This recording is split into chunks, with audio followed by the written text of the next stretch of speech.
I think it's important for especially first-time and new parents to understand that breastfeeding is natural, but that doesn't mean it's easy. Just like learning to walk is natural for a child, but they're gonna fall down, they're gonna cry, they're gonna get frustrated, they're gonna do better and worse some days.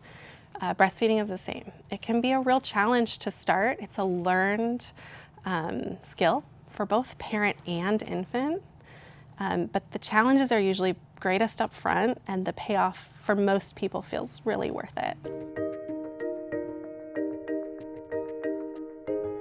Newborns have to feed really frequently. They have little bellies, they empty quickly, they need frequent refills, and then they need to stretch out that belly in the first week. So we often don't know what to expect with a newborn, but newborns are meant to be on their breastfeeding parent for most of the time. So you can expect when you go home for your baby to be on you and feeding really frequently. You'll hear this every 2 to 3 hours, but most infants don't feed every 2 to 3 hours in the first week. They often feed a lot more frequently than that. The best way for parents to know that their infants are getting enough is to watch the baby's pees and poops and their behaviors as well. After you get through that first week, which is really when everything is changing rapidly, then there's a standard. You know, we expect to see 4 to 6 big, wet, heavy diapers every day, with several of them with yellow, seedy poop in it. So it's all about the poop at the beginning. But we also want to make sure that we're following our baby's cues for feeding, not a schedule. Newborns and all infants actually feed differently based on what they need, what their parents create as far as milk volumes and the concentration. It can change day to day, so babies are the only ones who know how much they need. So we need to feed them based on their cues, their behaviors. They'll let us know when they're hungry, and we let them feed until they don't want to feed anymore.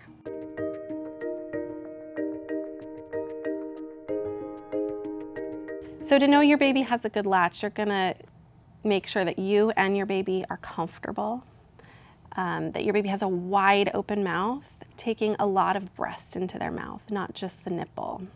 There are lots of techniques to help with this depending on the shape of your breasts and the way your baby breastfeeds. It's very individualized.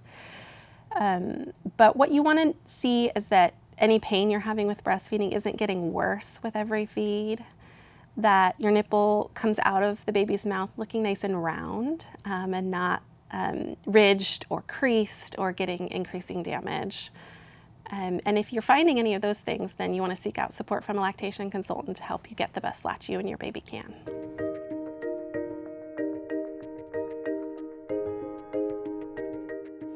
What we recommend for most breastfeeding parents is just a healthy, varied diet of whatever foods they want their baby to enjoy as they grow and eat from the family table. Babies are introduced to flavors through the breast milk, and so they can start to learn to eat what your family eats through breastfeeding. There are not specific vitamins, foods, supplements that will help you make more breast milk or make your baby less gassy.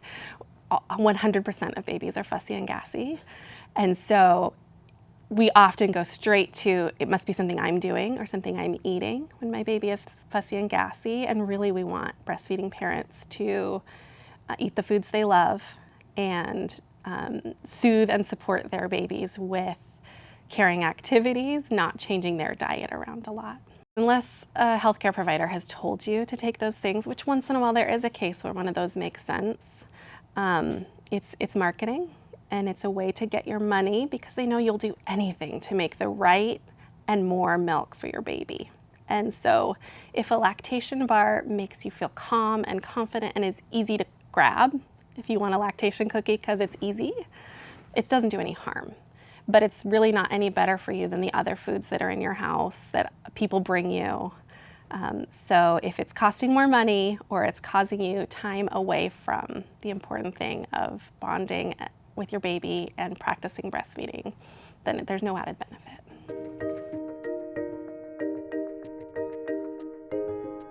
So when you're breastfeeding, you can hear all sorts of things about how much water you should drink and what you should drink. What we really want to emphasize is hydrate to thirst. you will probably be extra thirsty and you will want to drink more, especially right when you latch your baby. It's one of the hormone responses you get. So have water nearby. But there's no need to hit a certain number of ounces a day or to hydrate beyond your own thirst. And that's just another thing that parents can feel that they're not doing right or not doing enough of. And so hydrate to thirst. Breastfeeding can be really challenging, especially at the beginning. If you're struggling with breastfeeding, it's important to remember that the mental health of your family, your bonding, resting, recovery time is so important, and we don't want you to lose that.